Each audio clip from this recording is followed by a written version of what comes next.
พระธรรมประจำวันของพระเจ้าในระยะยุคแห่งพระบัญญัติพระเยโฮวาได้วางข้อบัญญัติหลายข้อให้กับโมเสสเพื่อนำไปใช้กับชนชาติอิสราเอลผู้ที่ติดตามลาวออกจากอียิปต์พระบัญญัติเหล่านี้แม้นพระเยโฮวาได้มอบให้ชนชาติอิสราเอลและบ่มีส่วนเกี่ยวข้องใดๆกับชนชาติอียิปต์พระบัญญัติแม้นถูกวางออกเพื่อควบคุมชนชาติอิสราเอลและพระเจ้าได้นำใช้พระบัญญัติเพื่อเรียกร้องจากพวกเขาบ่ว่าพวกเขาจะนับถือวันซาบาโตหรือพวกเขาจะบูชาพระเทียมและอื่นๆอีกสิ่งเหล่านี้แม่นหลักการของการตัดสินความบาปหรือความชอบธรรมของพวกเขาในบรรดาพวกเขาจะมีผู้คนที่ถูกเผาไหม้ด้วยไฟของพระเยโฮวา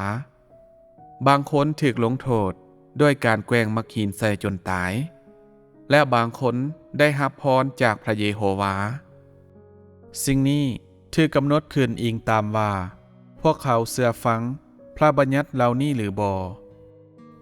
ผู้ที่บ่นับถือวันซาบาโตแม่นถูกลงโทษด้วยการแกว่งมักหินใส่จนตายปาโลหิตที่บ่นับถือวันซาบาโตแม่นถูกเผาไหม้ด้วยไฟของพระเยโฮวาผู้ที่บ่แสดงความเคารพต่อพ่อแม่แม่นถูกลงโทษด้วยการแกว่งมักหินใส่จนตายเช่นเดียวกันทั้งหมดนี้ถูกยกย่องโดยพระเยโฮวาพระเยโฮวาได้สร้างตั้งกฎบัญญัติและกฎหมายของพระองค์ก็ย้อนว่าในขณะที่พระองค์นำพาชีวิตของพวกเขานั้นพวกเขาจะได้รับฟังและอ่อนน้อมต่อพระธรรมของพระองค์และจะบ่ต่อต้านพระองค์พระองค์ใช้กฎบัญญัติเหล่านี้เพื่อควบคุมเชื้อสายมนุษย์ที่กำลังเกิดใหม่และเพื่อปูพื้นฐานสำหรับการดำเนินภารกิจของพระองค์ในอนาคตฉะนั้นภารกิจที่พระเยโฮวากระทำในยุคทำอิฐจึงเอิ้นว่ายุคแห่งพระบัญญัติถึงแม้นว่าพระเยโฮวาได้สร้างพระธรรมหลายข้อและได้กระทำภารกิจหลายอย่างพระองค์เพียงชี้นำผู้คนไปในทางบวกซิดสอนผู้คนที่ให้เดียงสาเหล่านี้ให้เฮียนรู้ถึงวิธีการเป็นมนุษย์วิธีการดำรงชีวิตและการเข้าใจวิธีทางของพระเยโฮวาส่วนใหญ่ภารกิจที่พระองค์กระทำแม่นเพื่อให้ผู้คนนับถือวิธีทางของพระองค์และปฏิบัติตามกฎบัญญัติของพระองค์ภารกิจได้ปฏิบัติกับผู้คนที่ชั่วร้ายเพียงเล็กน้อยซึ่งบ่ได้ขยายไปถึงการเปลี่ยนแปลงจิตใจหรือความก้าวหน้าในชีวิตของพวกเขา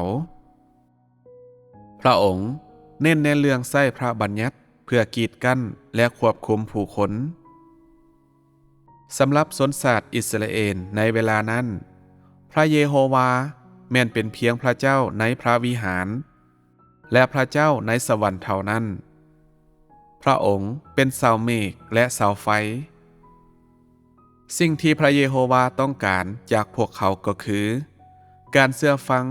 ในสิ่งที่ผู้คนในมื้อนี้ฮู้จักดีนั่นก็คือกฎหมาย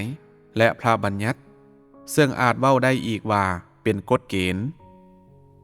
เนื่องจากว่าสิ่งที่พระเยโฮวาได้กระทำนั้นบ่แม่นเพื่อเปลี่ยนแปลงพวกเขาแต่เพื่อบันดาลพวกเขาให้มีสิ่งที่มนุษย์ควรมีและเพื่อสั่งสอนพวกเขาจากปากของพระองค์เพราะว่าหลังจากถูกสร้างแล้วมนุษย์บ่มีสิ่งที่เขาควรมีฉะนั้นพระเยโฮวาจึงบันดาลผู้คนให้มีสิ่งที่พวกเขาควรมีเพื่อประกอบเข้าในการดำรงชีวิตของพวกเขาในแผ่นดินโลกนี้เฮ็ดให้ผู้คนที่พระองค์นำพามีฐานะดีกว่าบรรพบุรุษของพวกเขานั่นก็คืออาดามและเอวาย้อนว่าสิ่งพระเยโฮวาได้มอบให้พวกเขาแม่นดีกว่าสิ่งที่พระองค์ได้มอบให้อาดามและเอวาในเบื้องต้นแนวใดก็ตาม ภารกิจที่พระเยโฮวากระทำในดินแดนอิสราเอลแม่นเป็นเพียงการชี้นำมนุษยชาติและเฮ็ดให้มนุษย์รับรู้พระผู้สร้างของพวกเขา พระองค์บ่ได้เอาชนะหรือเปลี่ยนแปลงพวกเขา แต่เพียงชี้นำพวกเขา นี่คือผลรวมของภารกิจของพระเยโฮวาในยุคแห่งพระบัญญัติ มันเป็นเบื้องหลัง เป็นเรื่องจริง เป็นใจความของภารกิจของพระองค์ในทั่วแผ่นดินของอิสราเอล และเป็นการเริ่มต้นภารกิจ 6,000 ปีของพระองค์ เพื่อเฮ็ดให้มนุษย์อยู่ภายใต้การควบคุมของพระเยโฮวา ผลจากภารกิจดังกล่าวเฮ็ดให้เกิดมีภารกิจเพิ่มขึ้นในแผนการคุ้มครอง 6,000 ปีของพระองค์